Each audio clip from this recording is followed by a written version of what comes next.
এরপর ক্লাসের পরে বলবে। আমি একটু দেখি করে দিই, তারপর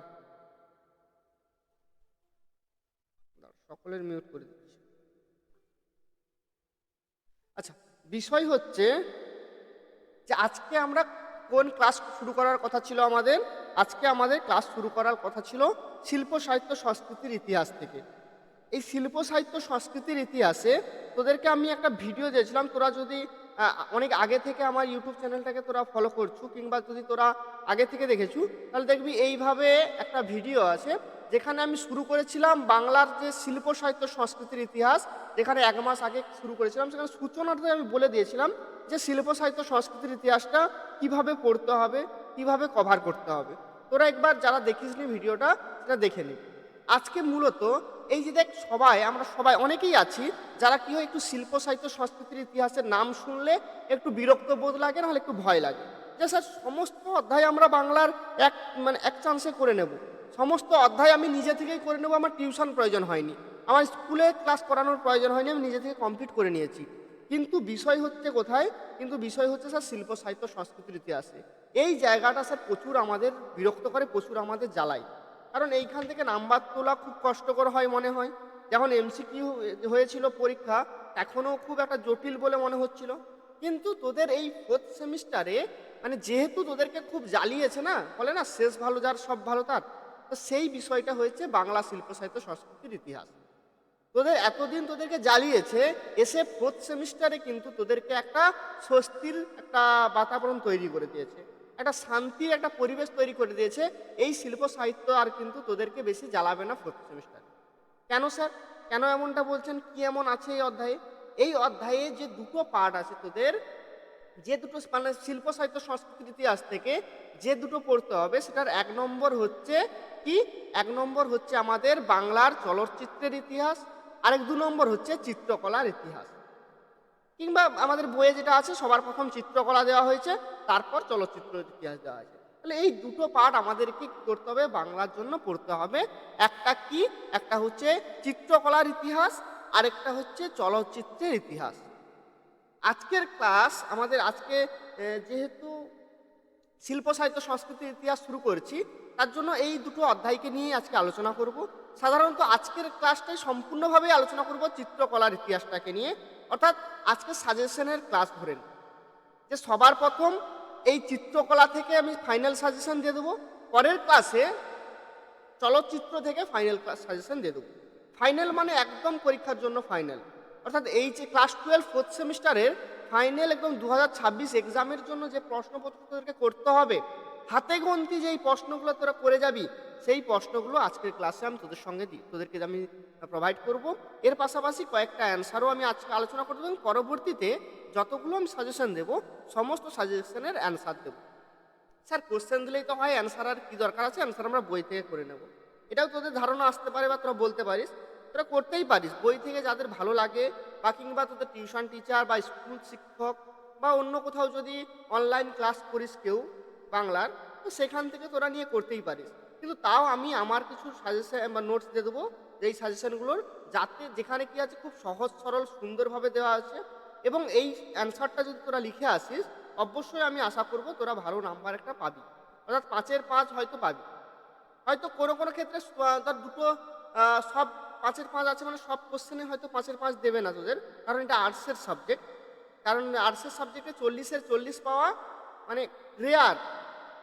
আমি জানি না কেউ পাবে কি না, কিন্তু তাও ধরে নে 98% কেউ 40-এর 40 পাবেন, হয়তো 47, 48, 49 পর্যন্ত হাইয়েস্ট হবে।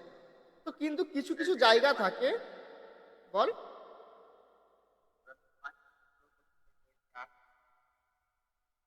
হ্যাঁ, 4-3 এরভাবেই নাম্বার দেবে যদি সেরকম হাতের লেখা হয়। বল। আমি বুঝতে পারছি না ভাই তোর কথা, কেউ কি বুঝতে পারছো? আমাকে একটু জানা তো কি বলছো। ঠিক আছে, তোর একটু বল, আরেকবার বল।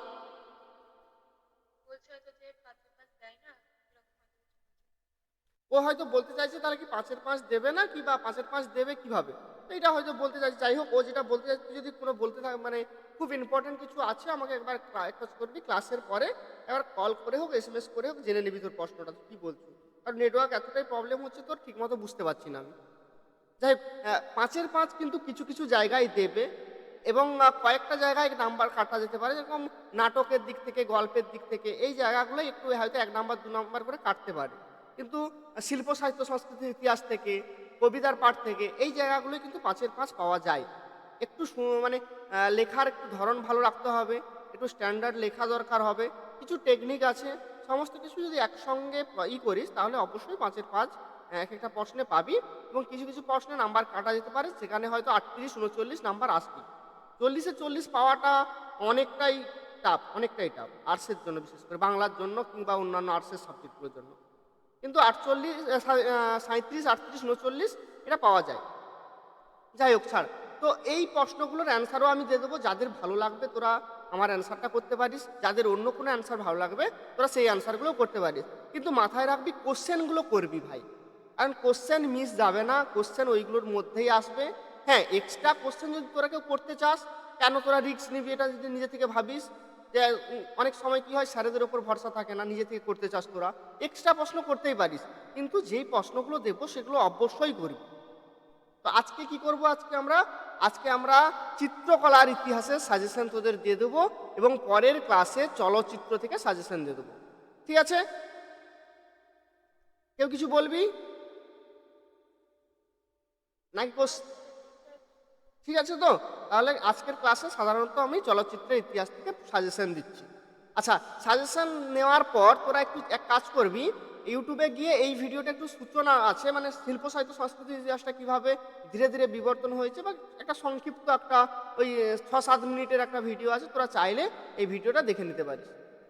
প্রথম প্রশ্ন দেখ, আমি কিন্তু পরের পর প্রশ্নগুলো দিচ্ছি, মানে সব থেকে যেটা গুরুত্বপূর্ণ সেই প্রশ্নটা আগে দেব, তারপরে একটু গুরুত্বপূর্ণ তারপরের প্রশ্ন দেবো, এইভাবে আমি এক এক এক করে প্রশ্নগুলো কিন্তু তোদের কাছে উপস্থাপন করছি। মানে প্রথম যে প্রশ্নটা আছে সেটা তোদের এইবারের পরীক্ষায়, অর্থাৎ 2026-এর এইচএস পরীক্ষায় সব থেকে বেশি গুরুত্বপূর্ণ, সেটা হচ্ছে বাঙালির চিত্রকলার ইতিহাসে রামকিঙ্কর বেজের অবদান আলোচনা করো। তাহলে সবার থেকে সব থেকে গুরুত্বপূর্ণ প্রশ্ন কি আছে সবার প্রথম, সেটা হচ্ছে বাঙালি চিত্রকলার ইতিহাসে রামকিঙ্কর বেজের অবদান আলোচনা করো, কিংবা প্রশ্নটা ঘুরিয়ে একটু হতে পারে যে বাঙালি চিত্রকলার ইতিহাসে ভাস্কর ও চলচ্চিত্রকর বা চিত্রকর রামকিঙ্কর বেজের অবদান। ঠিক আছে? হ্যাঁ বল।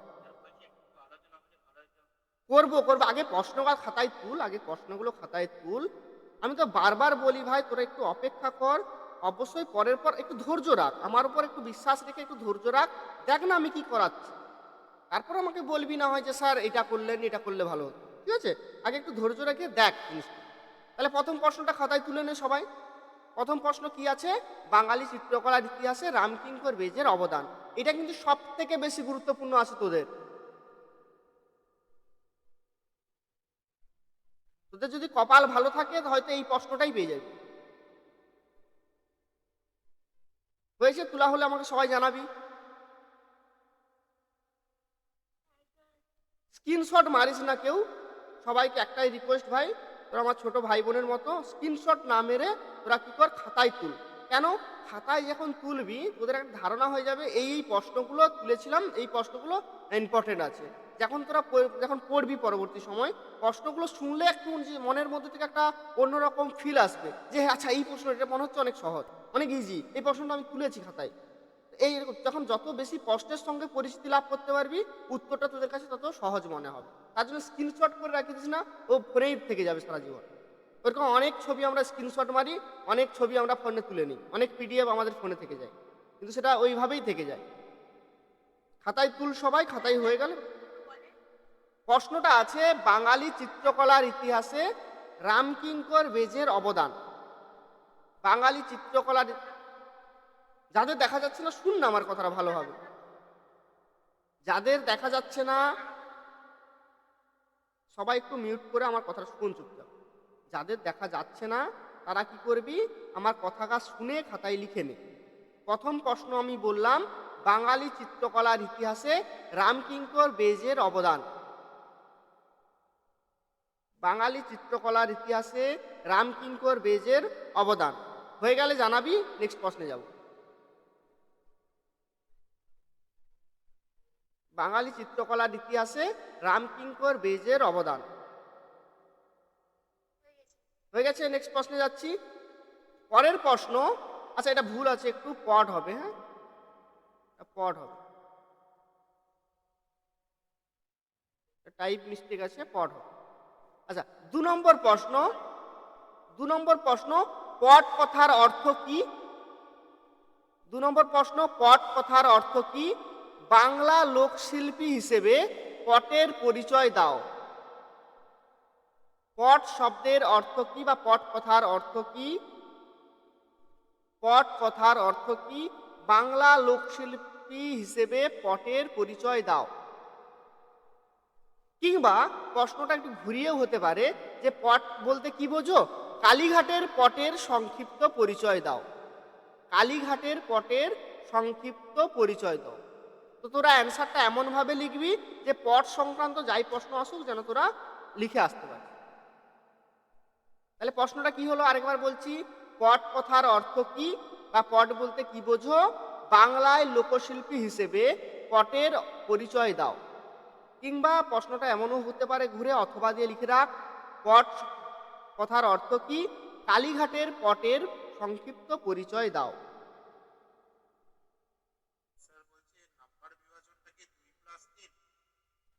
হ্যাঁ এখানে 2+3 হতে পারে, এটাকে হ্যাঁ 2+3, 2+3 করে রাখ।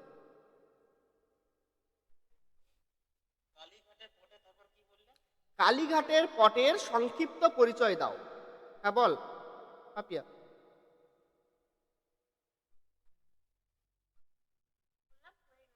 আচ্ছা হয়ে গেছে, বাকিরা রেসপন্স কর, হয়ে গেলে বলবি। হয়ে গেছে, ওকে ওকে। 3 নম্বর প্রশ্ন, 3 নম্বর প্রশ্ন, বাঙালির চিত্রকলার ইতিহাসে যামিনী রায়ের অবদান। বাঙালি চিত্রকলার ইতিহাসে যামিনী রায়ের অবদান আলোচনা করো। বাঙালির চিত্রকলার ইতিহাসে যামিনী রায়ের অবদান আলোচনা করো। আরো একবার বলছি, বাঙালি চিত্রকলার ইতিহাসে যামিনী রায়ের অবদান আলোচনা করো। 3 নম্বর প্রশ্ন, বাঙালি চিত্রকলার ইতিহাসে যামিনী রায়ের অবদান আলোচনা করো।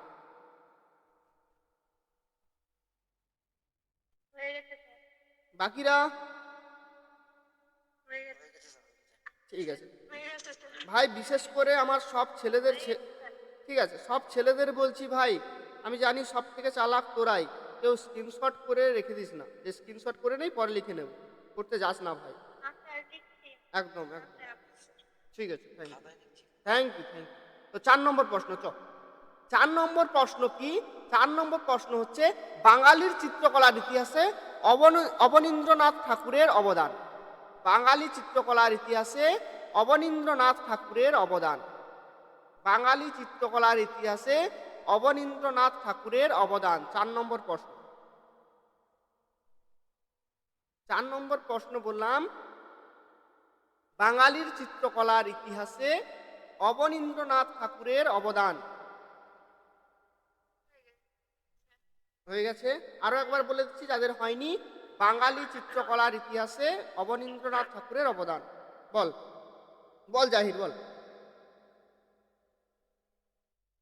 জাহির, কিছু বললি ভাই? হয়ে গেছে, থ্যাংক ইউ থ্যাংক ইউ। পরের প্রশ্ন, 5 নম্বর প্রশ্ন, বাঙালি চিত্রকলার ইতিহাসে নন্দলাল বসুর অবদান। বাঙালি চিত্রকলার ইতিহাসে নন্দলাল বসুর অবদান। তোদেরকে বলে রাখি, এর পুরো নোটস, এই নন্দলাল বসুর সব খুব সুন্দর সহজ সরল ভাবে নোটস অলরেডি কিন্তু আমি আমার ইউটিউব চ্যানেলে আপলোড করে রেখেছি 3 সপ্তাহ আগে। সেখানে এইভাবে এইটা আছে, থাম্বনেল আছে, সঙ্গে লেখা আছে বাংলা চিত্রকলার ধারায় নন্দলাল বসুর অবদান। এই নোটসটা তোরা একবার খাতায় তুলে নিবি।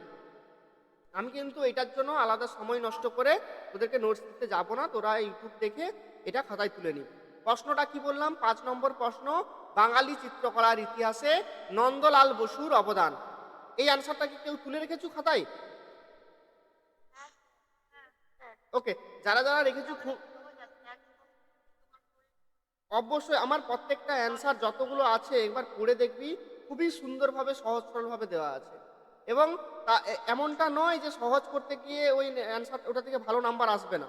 তোরা চাইলে তোদের গৃহ শিক্ষকের কাছ থেকে কিংবা স্কুলের শিক্ষকের কাছ থেকে কিন্তু ওরা এই দেখিয়ে তোরা ভেরিফাইও করে নিতে পারিস। স্যার এটা 25 এসেছিল। বল। 25 এসেছিল স্যার। 25-এ এসেছিল, পরীক্ষাতে এটা এসেছিল। উচ্চ মাধ্যমিক 2025-এ এসেছিল। ঠিক আছে, আচ্ছা পরের প্রশ্ন যাচ্ছি। আচ্ছা একটা কথা বলে রাখি, এমনটা বলছিস না তো 25-এ এসেছিল বলে এবারে আসবে না, এমন ভাবিস না কেউ। হ্যাঁ বল। হ্যাঁ স্যার, যেহেতু নতুন আসতেও পারে। একদম নতুন সিলেবাস আসতে পারে নয়, এমনটা নয় যে আসবে না, কেউ জোর গলায় বলতে পারবে না এটা, কারণ সম্পূর্ণ নতুন সিলেবাস। যদি কেউ এমন বলে থাকে তাহলে জানবি তার মধ্যে কোথাও না কোথাও ল্যাক অফ নলেজ আছে।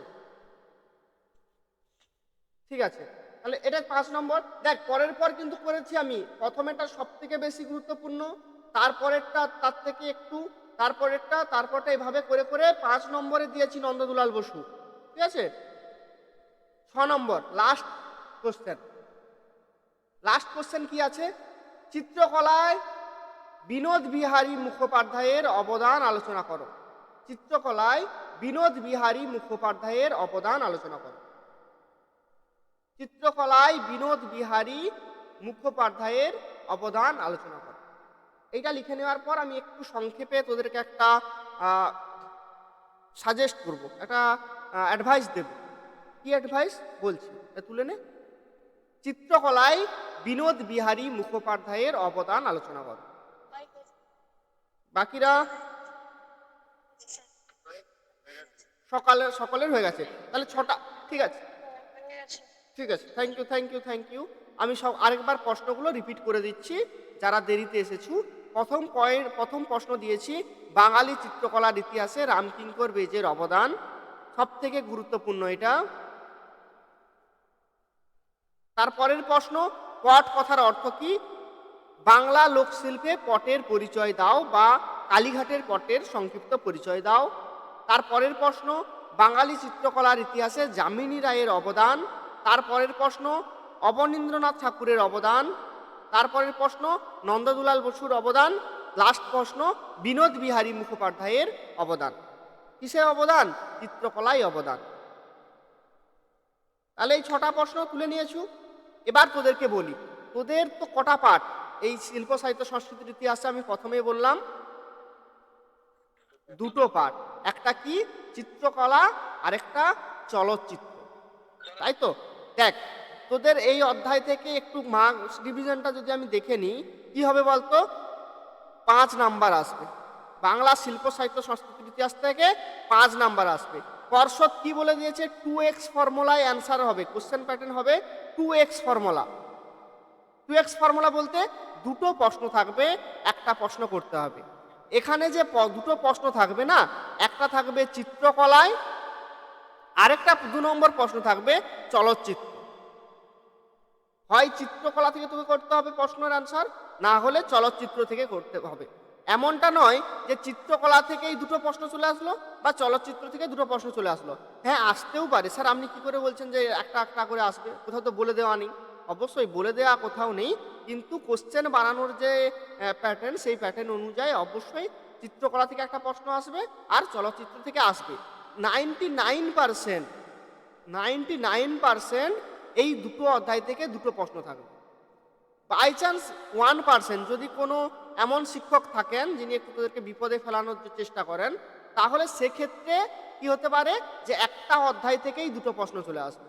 কোনটা? না চিত্রকলা থেকে, চলচ্চিত্র থেকে। চলচ্চিত্র থেকেই দেখবি 2টো প্রশ্ন চলে আসছে, সেটা হওয়ার চান্স 1%। যদি পর্ষদের মতো কিছু শিক্ষক থাকেন যারা পর্ষদ পরিচালনা করছেন সেরকম, যে তোদেরকে শুধু বিপদে ফেলানো বা তোদের মানে ছেলে খেলা করা, তো সেই ধরনের যদি হয়ে থাকে তাহলে এই ধরনের কাজ করবে। নাহলে কিন্তু 90% চান্স আছে, কি 90% চান্স আছে চিত্রকলা থেকে একটা প্রশ্ন আসবে, আর না হয় চলচ্চিত্র থেকে প্রশ্ন আসবে। সেই দুটোর মধ্যে একটা করতে হবে। এই 2টো অধ্যায় থেকে চিত্রকলা এবং চলচ্চিত্রের মধ্যে সব থেকে ইজি টপিক হচ্ছে চিত্রকলার ইতিহাস। সব থেকে ইজি টপিক কোনটা? চিত্রকলার ইতিহাস। চলচ্চিত্রটা একটু কঠিন আছে। একটু কঠিন বলতে এতদিন যতজন মানে এই সিলেবাস এই দুটো তো তোদের আগে দাদা দিদিরও ছিল, তো সবার কাছেই আমি এই বিষয়টা পেয়েছি যে চিত্রকলাটা একটু সহজ লাগে, চলচ্চিত্রটা একটু কঠিন লাগে সকলের। তো সেই জন্য বললাম যে চিত্রকলাটা যথেষ্ট সহজ মনে হয় সকলের কাছেই, আর চলচ্চিত্রটা একটু কঠিন মনে হয়। সেই জন্য তোরা ফোকাস কর একটাতেই বেশি। এটা কিন্তু কোনো শিক্ষক তোদেরকে বলবে না, অবশ্যই বলা উচিতও নয় যে কোনো শিক্ষক বলবে যে দুটোর মধ্যে একটাতেই ফুল ফোকাস কর। কিন্তু ভাই বাস্তবতা হচ্ছে আমাদের ভালো মার্কস পাওয়া। সিলেবাসের অবশ্যই তো সিলেবাস সম্পর্কে জ্ঞান ভালো রাখতেই হবে বা সিলেবাস সম্পর্কে ভালোভাবে জানতে হবে, কিন্তু সেই সময়টা আমাদের হাতে নেই। সেই মানে এফোর্ট দেওয়ার মতো বা সেইভাবে কাজ করার মতো আমাদের ন্যায্য সময় আমাদেরকে দেয়নি। তার জন্য আমাদের কি করতে হবে, একটু স্মার্ট ওয়ার্ক করতে হবে। আর সেই জন্য এই দুটো পার্টের মধ্যে যে কোনো একটা পার্টকে সব থেকে বেশি গুরুত্ব দিয়ে সময় দিয়ে কর। যেটা দ্বিতীয় পার্টটা করতে যাবি সেই টাইমটা যদি প্রথম পার্টেই পুরোপুরি দিস, তাহলে সেটাই আমি বলবো যথেষ্ট মানে বুদ্ধিমানের কাজ হবে। তাহলে কি সেটা পুরোটাই ছেড়ে দিবি? না, সেটা পুরোটা ছেড়ে দিস না। সেটাই যে সাজেশন দেবো, কয়েকটা সাজেশন দিয়ে দেবো, সেখান থেকে সেই সাজেশনগুলো করে রাখবি। তার সঙ্গে ব্যাকআপ হিসেবে চিত্রকলার সঙ্গে ব্যাকআপ হিসেবে আমি কিন্তু দুটোই পড়াবো। অবশ্যই আমি চিত্রকলাও পুরো একদম গুরুত্ব সহকারে পড়াবো, যেভাবে চিত্রকলার সাজেশন দিচ্ছি সেভাবেই দেব। আবার চলচ্চিত্রও আমি ক্লাস ধরে ধরে গুরুত্ব সহকারে করাবো, যেভাবে আমি চিত্রকলা করাবো। তার মানে চলচ্চিত্র এবং চিত্রকলা দুটোই আমি গুরুত্ব দিয়ে করবো, কিন্তু তোরা তোদের যেটা ভালো লাগবে যে কোনো একটাকে চয়েস কর এবং সেটাকে নিয়ে একদম নিজিড়ে নে। সেটাকে মানে এমনভাবে করবি যেন যেই প্রশ্নটা আসুক না কেন, যেন তুই চোখ বন্ধ করে এমন প্র্যাকটিস করে রাখবি যেন চোখ বন্ধ করে সেই আনসার লিখে দিতে পারিস। মানে সত্যি সত্যি লিখবি নি, এবার ভুল হয়ে যাবে। Hello sir. বলো। জি স্যার, গল্প হলুদ পোড়া ও সেহারো সালামের মাসি থেকে স্যার দুটো থেকে তো প্রশ্ন আসবে 5 নাম্বার করে। হুম। স্যার মানে যে একটা গল্প বললে হবে না? না, গল্পের দিকে কবিতার দিকে এই ফর্মুলা ইউজ করতে যাস না। ও চালাকটি আবার ভালো, আবার অতিরিক্ত চালাকিও ভালো না। স্মার্ট হও, ওভার স্মার্ট না। বুঝতে পারলি তো এরকম ব্যাপারটা আর কি। মানে এটা তোকে বলছি না আমি, না আমাদের সকলকেই নিজেই বলছি আর কি। এটা হচ্ছে বিষয়। তাহলে এটা বোঝা গেল, ক্লিয়ার হলো কি বলতে চাইছি আমি। এবার কেউ যদি পারিস অবশ্যই দুটোই করবি, কোনো সমস্যা নেই, আরো ভালো সে তাতে। কিন্তু বেশিরভাগ ক্ষেত্রে একটাকে গুরুত্ব দেওয়াটাই বুদ্ধিমানের কাজ বলবো আমি। ঠিক আছে, তাহলে এই আলোচনাটা বুঝতে পারলি, এটা একটা ছোট্ট একটা অ্যাডভাইস দিলাম। যদি কারো ভালো লেগে থাকে তাহলে এই অ্যাডভাইসটা অ্যাপ্লাই করতে পারিস, তাতেই মনে হয় আমার ভালো একটা সময় বেঁচে যাবে। আর এই সময় এইগুলো যদি তুই অন্য সাবজেক্টে দিস, ভূগোলে বা অন্য কোনো সাবজেক্টে, আর্টসে যারা পড়িস বা সায়েন্সে যারা পড়িস, তাহলে তো আরও মানে মৃত্যুর মুখে তোরা। যাই হোক, এটা একটু করবি। নেক্সট যেটা হচ্ছে যে এবার আলোচনা, যে একজনে কি একজন বলি স্যার এগুলো কোশ্চেনগুলো একটু আলোচনা করে দিলে। এখন এখন এখন এখন ক্লাস কর, এখন ক্লাস কর, এগুলো শেষে বলবি। আচ্ছা, কেউ একজন বললি যে স্যার কোশ্চেনগুলো একটু আলোচনা করে দিন। কোশ্চেনগুলো আলোচনা অবশ্যই করে দেব। এদের মধ্যে একটা কোশ্চেন অলরেডি আলোচনা আছে, তোরা এখান থেকে তুলে নিবি যারা নতুন আছিস। বাংলা নন্দদুলাল বসু, বাংলা চিত্রকলার ইতিহাসে নন্দদুলাল বসু। আজকে আমি আলোচনা করব সবার প্রথম প্রশ্ন, সেটা হচ্ছে রামকিঙ্কর বেজের অবদান। সবার প্রথম রামকিঙ্কর বেজের অবদানটা আজকে আমি শুরু করছি। কিভাবে লিখবি তোরা রামকিঙ্কর বেজের অবদান? প্রথম প্রশ্নের অ্যান্সার সবার প্রথম শুরু করবি প্রথম প্যারা, এভাবে একটা হাইলাইট করবি, উপরে একটা লিখবি, হেডিং দিবি যে চিত্রশিল্পী রামকিঙ্কর বেজ বা চিত্রকলার ইতিহাসে রামকিঙ্কর বেজের অবদান। বল বল। আপনি রেকর্ডিং রেকর্ডিং হচ্ছে, চুপচাপ বস না, সব পাবি তো বলেছি। রেকর্ডিং হচ্ছে, চুপচাপ বস, শোন, মন দিয়ে শুন, বোঝার চেষ্টা কর ক্লাসগুলো। আর কেউ যদি বেরিয়ে যাবি তো বেরিয়ে যেতে পারিস, আমি পরবর্তী সময় রেকর্ডিং করে দেবো যদি অন্য কোনো ক্লাস থাকে বা কোনো কাজ থাকে। একটু দাঁড়া।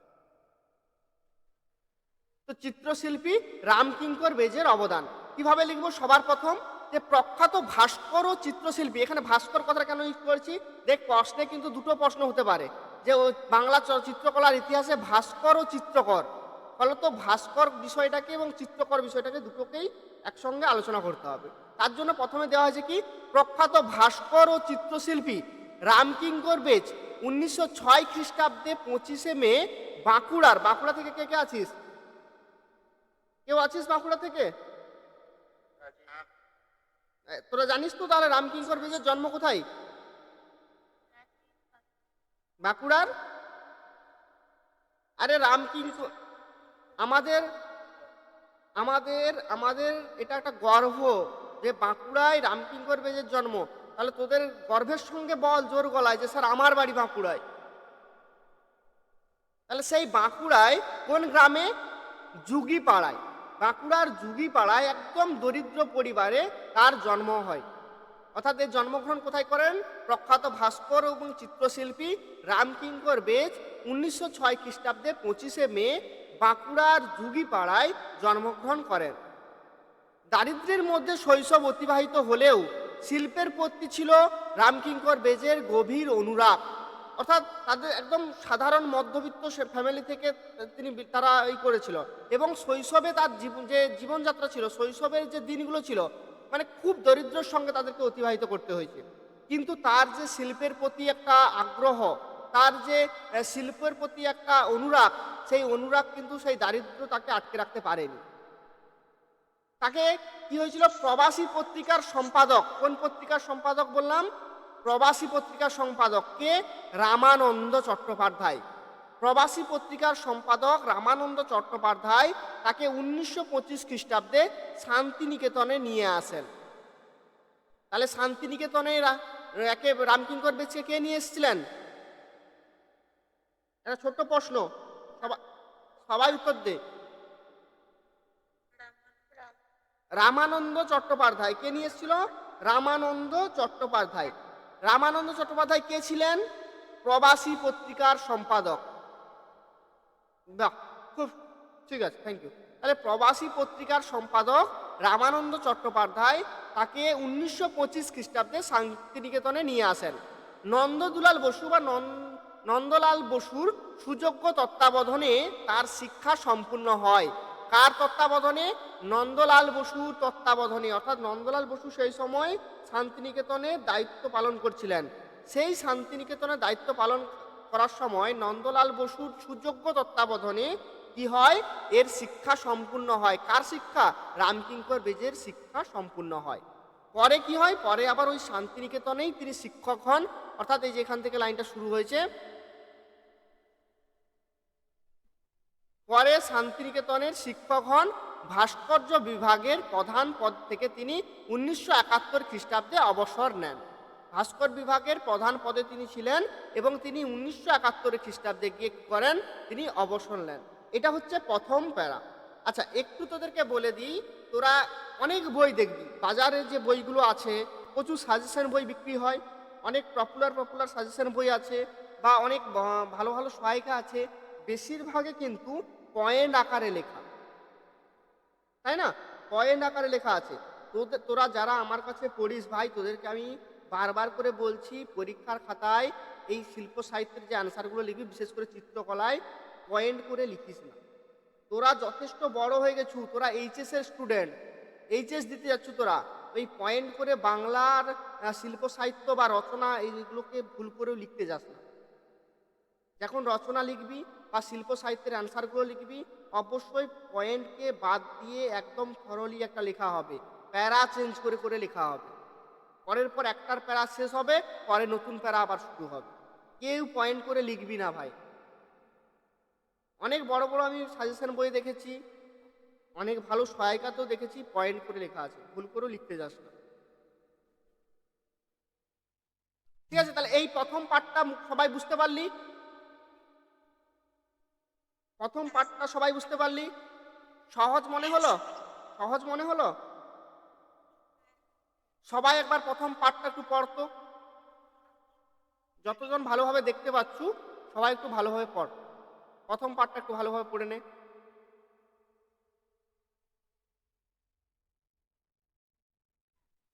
হলে বলবি।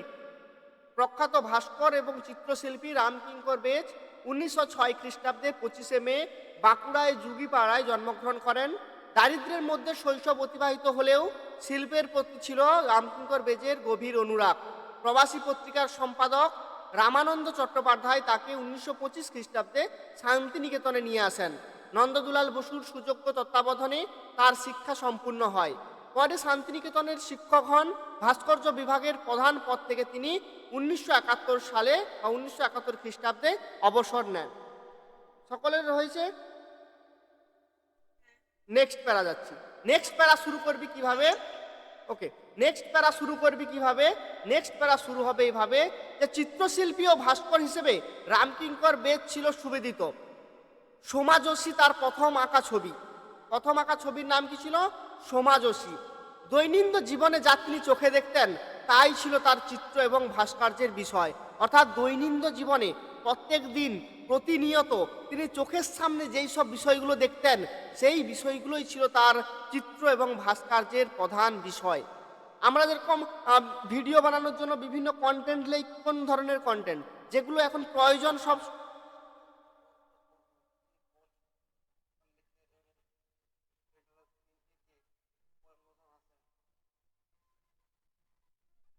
তুই আমাকে কিছু বলছো?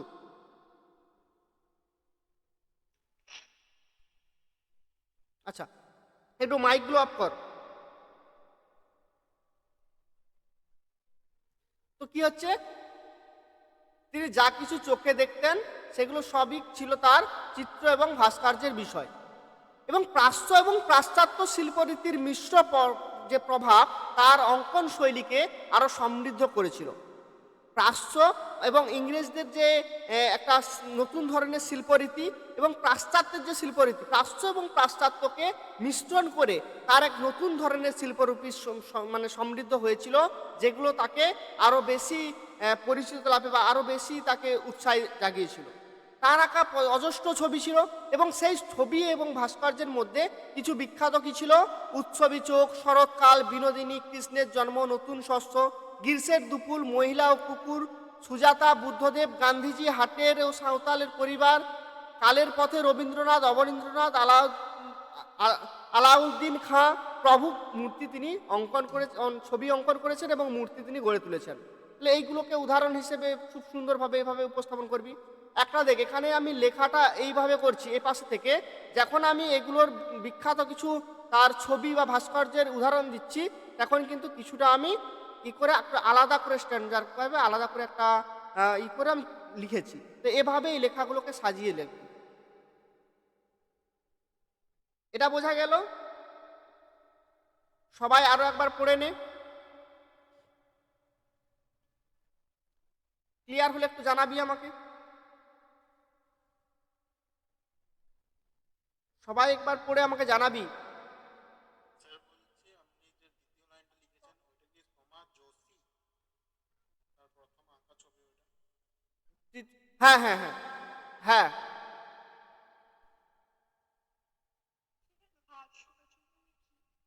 ভাস্কর্য মানে এক প্রকারের মূর্তি গড়া এই ধরনের, মানে হাতের কাজ।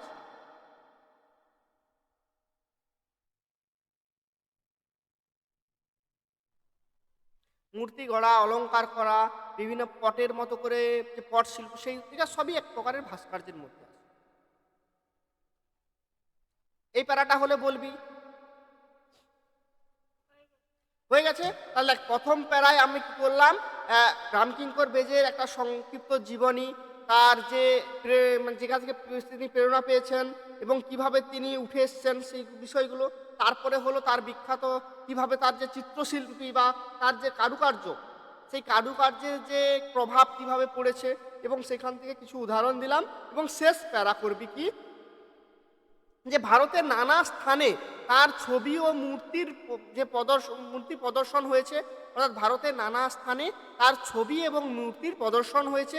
দেশের প্রধান সংগ্রহশালাগুলিতে, দেশের প্রধান যে সংগ্রহশালা আছে এখানে সংগ্রহ করে রাখা হয় পুরনো পুরনো জিনিস, সেই দেশের প্রধান সংগ্রহশালাতে তার শিল্পকর্ম মর্যাদার সঙ্গে স্থান পেয়েছে। 1970 খ্রিস্টাব্দে রামকিঙ্কর বেজ পদ্মভূষণ উপাধি পান, পদ্মভূষণ উপাধি পান। 1976 গিয়ে তিনি বিশ্বভারতী তাকে দেশিকোত্তম উপাধিতে ভূষিত করেন। বাস এইখানে করে শেষ করি। আরেকবার দেখে নে সবাই। ভারতের নানা স্থানে তার ছবি ও মূর্তির প্রদর্শনী হয়েছে। দেশের প্রধান সংগ্রহশালাগুলিতে তার শিল্পকর্মর মর্যাদা স্থান পেয়েছে। 1970 খ্রিস্টাব্দে রামকিঙ্কর বেজ পদ্মভূষণ উপাধি পান এবং 1976 খ্রিস্টাব্দে বিশ্বভারতী তাকে দেশিকোত্তম উপাধিতে ভূষিত করেন। দেখ ক্লিয়ার হয়েছে? বাস এইটুকু 5 নাম্বারের জন্য এই 3টে প্যারা সুন্দর করে একটু গুছিয়ে লিখিস, যদি সুন্দর করে সৌন্দর্যতার সঙ্গে যদি সাজাতে পারিস, তাহলে এখান থেকে কিন্তু 5-এর 5 আসবেই। এইখান থেকে 5-এর 5 সুন্দরভাবে পাবি, কারণ এখানে এমন কিছু গুরুত্বপূর্ণ পয়েন্ট মিস নেই যেগুলো একজন শিক্ষক বা একজন পরীক্ষক যেটা চান সেটা বাদ গেছে। যত ভালো ভালো জায়গা আছে রামকিঙ্কর বেশ সম্পর্কে, যেগুলো গুরুত্ব খুব আছে, সমস্ত লাইন এর মধ্যে আছে। তোরা বইয়ের যদি অ্যান্সারগুলো পড়ে দেখিস, তোরা একবার মিলিয়ে দেখবি এই অ্যান্সারটার সঙ্গে কত সহজ সরল এবং সুন্দরভাবে উপস্থাপন করা আছে, তোরা তখনই বুঝতে পারবি। একবার খাতায় যদি তুলে নিস, এটা দেখে দেখে তুলে নেওয়ার পর বাস 2 থেকে 3 বার পড়ে একবার দেখবি তোদের মুখস্থ হয়ে যাবে। আমি পরের অ্যান্সারগুলোকে এভাবেই দিয়ে দেবো। বল, পিডিএফ পাবি না ভাই। এক সব যদি আমি পিডিএফ দিয়ে দিলাম, তাহলে আমি এত কষ্ট করে রাত জেগে কেন পড়াচ্ছি? তোদেরকে পিডিএফ দিয়ে ছেড়ে দিতাম। আমি কষ্ট করছি মানে সেই কষ্টের মূল্য তোরা একটু দে, একটু খাতায় হাতে কলমে লেখ, একটু পরিশ্রম কর। সব পিডিএফ নিয়ে নিলেই হলো ভাই? একটু পরিশ্রম কর। দেখ, যত লিখবি তত নিজের একটা আসবে, বলে না, গাইতে গাইতে গলা আর বাইতে বাইতে নালা। যত গান করে সবাই, তার গলা আরো সুন্দর হয়, আর জল যত বয়ে যায় সেই নালা আরো বড় হতে থাকে। সেরকম যত লিখবি, যত প্র্যাকটিস করবি, পরীক্ষার ফল তত ভালো হবে। একটু লেখা প্র্যাকটিস কর। শুনতে পেলাম না, নেটওয়ার্ক প্রবলেম করলো তোর।